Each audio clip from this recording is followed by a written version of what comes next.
On voit qu'il y a une petite partie sur la gâche qui est une gâche monopène, qui est très esthétique, mais il y a un réglage qui est très simple à faire. Il suffit simplement d'enlever ces deux vis et vous voyez que vous avez une petite partie qui est fine ici, une partie qui est fine aussi dans le réceptacle en plastique, et là c'est une partie qui est beaucoup plus épaisse. Donc là on va comprimer un peu plus la porte qu'elle n'est maintenant. Il suffit simplement de dévisser ici.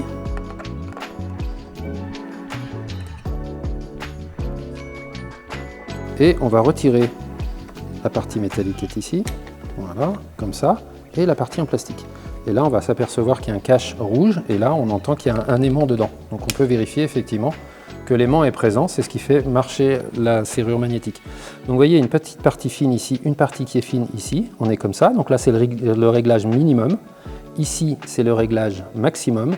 Et là, vous avez deux réglages intermédiaires. Il suffit simplement de combiner la partie la plus fine avec la partie la plus épaisse, ou à l'inverse, de faire comme ça. Voilà, donc ça vous fait 4 réglages possibles avec simplement 2 éléments.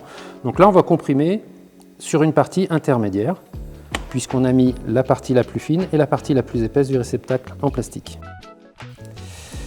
Je revisse. Vous voyez, c'est très simple, hein. Aucun outil autre qu'un tournevis.